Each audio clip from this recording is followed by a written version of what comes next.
Hello everyone, welcome back to my channel that is English field. So friends, मैंने आपसे promise किया था कि शेक्सपियर के जितने भी प्लेज हैं उसकी स्टोरी मैं आपको ज़रूर बताऊंगी, क्योंकि आपकी रिक्वेस्ट थी कि बहुत सारे क्वेश्चंस हैं वो समझ में नहीं आते हैं, कैरेक्टर्स का रोल समझ में नहीं आता है। तो मैं यहाँ पे जितनी भी आपकी स्टोरीज़ हैं, जितनी भी आपके प्लेज हैं, सबकी स्टोरी आपको एक्सप्लेन करूँगी विद कैरेक्टर्स। बस टाइम इतना ज़्यादा नहीं मिल पाता है, इस वजह से पूरा आपको अब मैं लिख के इसमें कुछ भी स्क्रीन नहीं बताऊंगी, बट स्टोरी बहुत अच्छे से आपको समझ में आ जाएगी आई एम श्योर। और थोड़ी सी मेहनत आप भी करिएगा, जैसे जैसे मैं बताती जाती हूँ। आप कैरेक्टर्स को चाहें तो खुद से लिख भी सकते हैं, और अगर कोई स्पेलिंग आपको समझ में नहीं आती है तो आप खुद भी सर्च कर सकते हो, या फिर आप कमेंट बॉक्स में कमेंट कर सकते हो, तो मैं जब भी देखूंगी आपको रिप्लाई करूंगी। So, without making any delay, let's start The Two Gentlemen of Verona.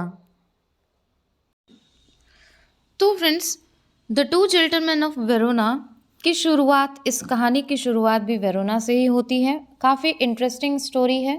ऐसा नहीं है कि आपको समझ में नहीं आएगी, हालांकि कोई भी शेक्सपियर का प्ले ऐसा नहीं है जो कि इंटरेस्टिंग नहीं है, बट अगर उसकी कहानी, उसकी स्टोरी आपको ठीक से पता हो, उसके कैरेक्टर्स आपको ठीक से पता हो, तो ऐसा नहीं हो सकता कि कोई भी क्वेश्चन आपसे छूट जाएगा या फिर उसका आंसर आप नहीं कर पाएंगे। तो आइए शुरू करते हैं। इस कहानी की शुरुआत वेरोना की एक गली से होती है, जिसमें दो दोस्त, वैलेंटाइन और प्रोटियस, जी हाँ, ये दोनों दोस्त होते हैं, ये दो कैरेक्टर्स हैं, वैलेंटाइन और प्रोटियस। यहाँ ये एक दूसरे से बात कर रहे हैं। बात करते समय वैलेंटाइन प्रोटियस से कहता है कि वो वेरोना को छोड़कर मिलान जा रहा है। वो अपने फ्रेंड प्रोटियस से रिक्वेस्ट करता है कि वह भी उसके साथ चले, लेकिन प्रोटियस उससे मना कर देता है कि वह उसके साथ नहीं जा सकता। क्यों?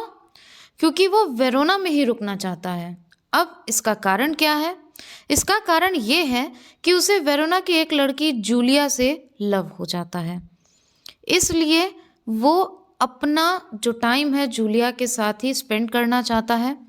ये सुनकर वैलेंटाइन थोड़ा सा दुखी तो होता है और अकेला वहाँ से मिलान के लिए निकल जाता है। अब दूसरी तरफ जूलिया भी अपनी एक सेविका लूसिटा से ये कहती है कि उसे ऐसा लगता है जैसे प्रोटियस उसे पसंद करता हो, लेकिन ये सच नहीं है कि जूलिया भी प्रोटियस को पसंद करती है।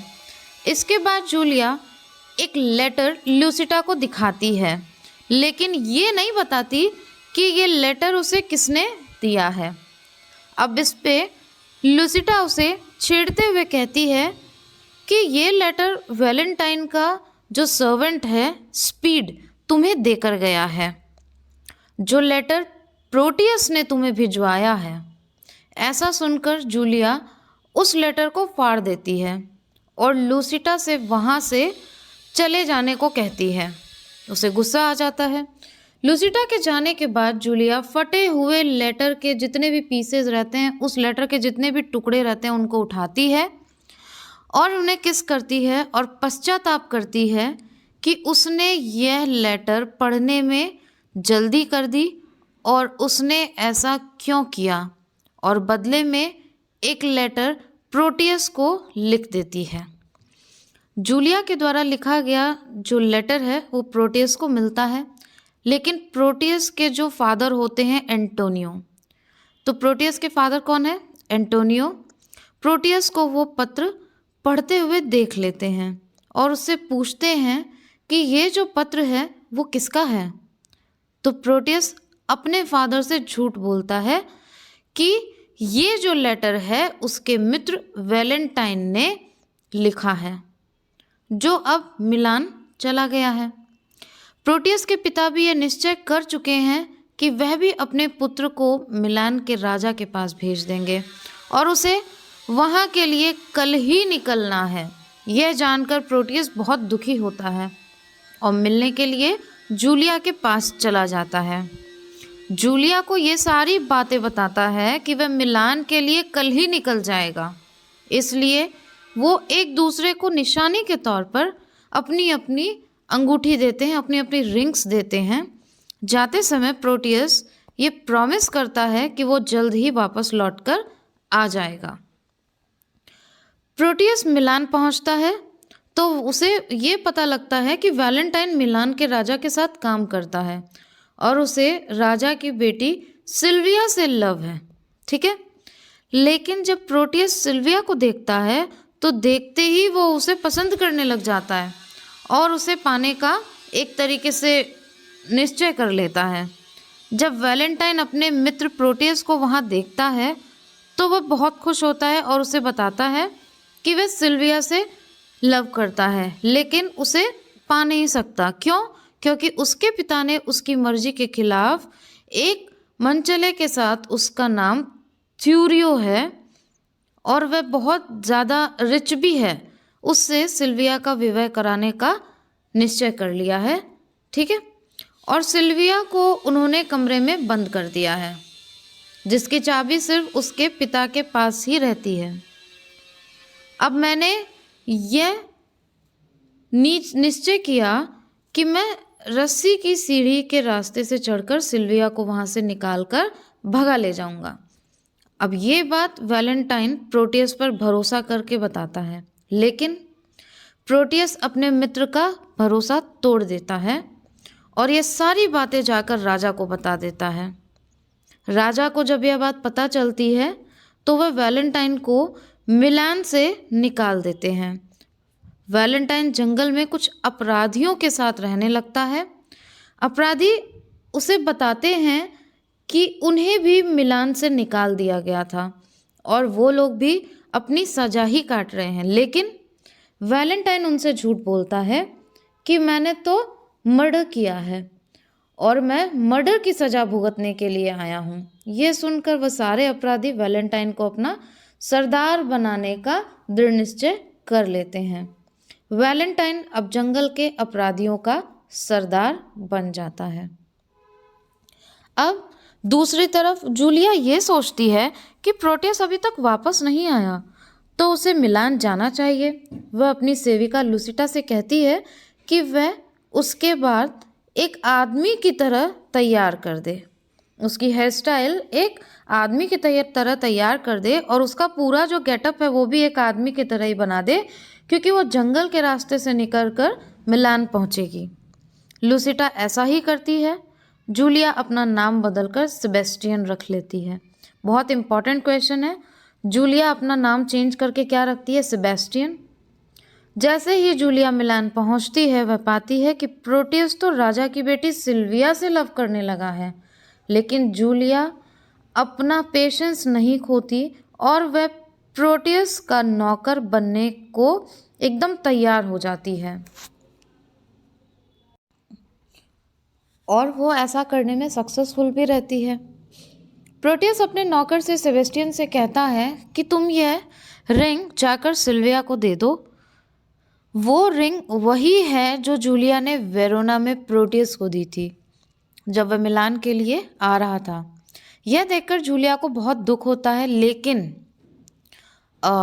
लेकिन जूलिया को एक संतुष्टि रहती है कि सिल्विया वैलेंटाइन से लव करती है, ना कि प्रोटियस से। जूलिया अभी भी प्रोटियस से लव करती है और उसे यह पूरा विश्वास होता है कि प्रोटियस को वो वापस से पा लेगी, वापस से सेम वही सिचुएशन हो जाएगी, क्योंकि सिल्विया उसे पसंद नहीं करती, क्योंकि उसने अपने मित्र को धोखा दिया है। प्रोटियस सिल्विया को बताता है कि वैलेंटाइन की मृत्यु हो चुकी है। इस दुख में वह बहुत रोती है और प्रोटियस की बात का बिल्कुल भी उसे ट्रस्ट नहीं होता और वो वहाँ से भाग जाने का निश्चय कर लेती है। अब सिल्विया एक ग्लैमर नाम के आदमी के साथ जंगल के रास्ते निकलती है, लेकिन जंगल में जाते समय उन्हें कुछ अपराधी पकड़ लेते हैं। किसी भी तरह से, किसी तरीके से ग्लैमर वहाँ से बचकर निकल ही जाता है, लेकिन सिल्विया उन अपराधियों की गिरफ्त में आ जाती है। वो अपराधी सिल्विया को अपने सरदार के पास लेकर जाने लगते हैं, जो कि कौन है? वैलेंटाइन है। लेकिन रास्ते में पहले ही प्रोटियस आ जाता है और सिल्विया को उन अपराधियों से बचा लेता है। बचाने के बाद वो सिल्विया से कहता है कि मैं तुमसे शादी करना चाहता हूँ, लेकिन सिल्विया इस बात से इनकार कर देती है। इसके बाद प्रोटियस उसे धमकी देता है कि अगर उसने उसकी बात नहीं मानी तो वह उसके साथ में ज़बरदस्ती भी कर सकता है।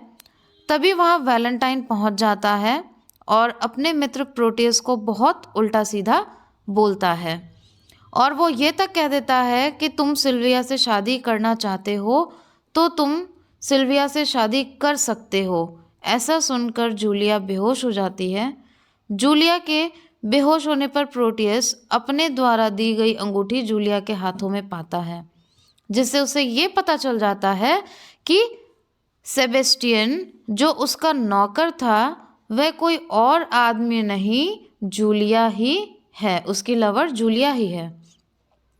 अब इस सब के बाद प्रोटियस बहुत दुखी होता है और अपने मित्र वैलेंटाइन से पूरा माफ़ी वगैरह मांगने लगता है। अब इसी टाइम कुछ जंगल के अपराधी राजा और थूरियो को पकड़कर वहाँ ले आते हैं। थूरियो सिल्विया को देखकर कहता है कि सिल्विया पर सिर्फ मेरा ही हक है, लेकिन वैलेंटाइन उससे कहता है कि अगर उसने आगे एक भी कदम बढ़ाया तो वो मारा जाएगा। अब ऐसा सुनकर थूरियो अपने पाँव पीछे खींच लेता है और वहाँ से भाग जाता है। राजा उसको कायर कहता है, कॉवर्ड कहता है और वैलेंटाइन से अपनी बेटी की शादी करने का एकदम डिसाइड कर लेता है। जंगल के जितने भी अपराधी सारे अपराधियों की सज़ा माफ़ कर दी जाती है और उनसे कहता है कि तुम अब सब मिलान वापस लौट सकते हो। तो इस कहानी के अंत में सिल्विया की शादी किससे होती है? वैलेंटाइन के साथ कर दी जाती है और प्रोटियस की शादी जूलिया के साथ कर दी जाती है। और इसी के साथ में इस कहानी का हो जाता है दी एंड।